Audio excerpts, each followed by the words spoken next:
Et on passe au sport avec notre chroniqueur Guillaume Vanderchag, le rédacteur en chef du magazine Sprint, qui est avec nous pour nous parler des événements sportifs. Bonjour Guillaume. Bonjour. Alors on va parler du football bien sûr pour commencer. Qu'est-ce que vous avez de beau à nous apporter? Bien sûr, l'actu marquante de ce week-end, c'était le derby entre Lille et Lens, un derby qui a respecté la logique sportive puisque les Lillois étaient clairement supérieurs sur la pelouse du stade Pierre-Mauroy à l'équipe artésienne. Néanmoins, le Racing Club de Lens qui a plutôt bien démarré sa rencontre, qui était bien regroupé derrière avec l'ambition de jouer les contres. Ça a d'ailleurs plutôt souri à la 26e minute avec les Lensois qui ont réussi à ouvrir le score, mais derrière très vite la supériorité des Dogs a parlé, avec d'abord une égalisation de Bouffal et puis rapidement un deuxième but, et dans les arrêts de jeu une très très belle passe décisive de Balmont a permis de tripler la mise. Résultat, une victoire 3-1.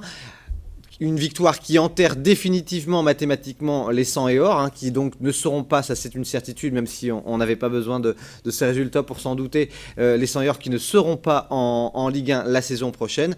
Reste à savoir est-ce qu'ils seront en Ligue 2, est-ce qu'ils seront encore plus bas, relégués administrativement, ça on l'ignore encore.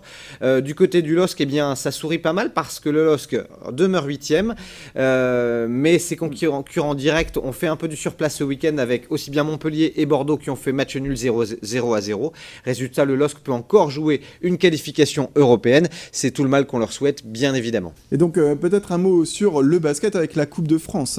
Oui, il y avait également ce week-end la Coupe de France de basket masculine. Là aussi, la logique a été respectée.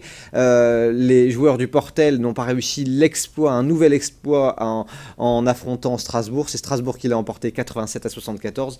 Mais quelle fut belle l'aventure des Portelois de réussir, alors que c'est une équipe de 2e division, de réussir à se hisser en finale de Coupe de France, et c'était une belle récompense quoi qu'il arrive cette finale pour tous les supporters du Portel.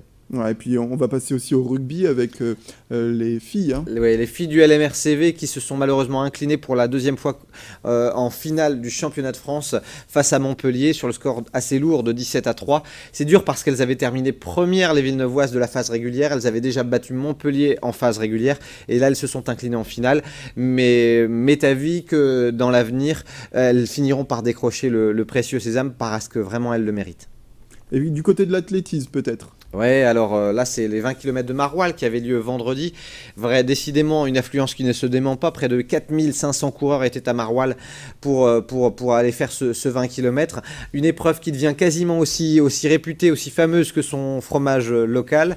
Et puis pour une fois ça n'est pas un Kényan mais c'est un Éthiopien qui s'est imposé, l'Éthiopien Berk.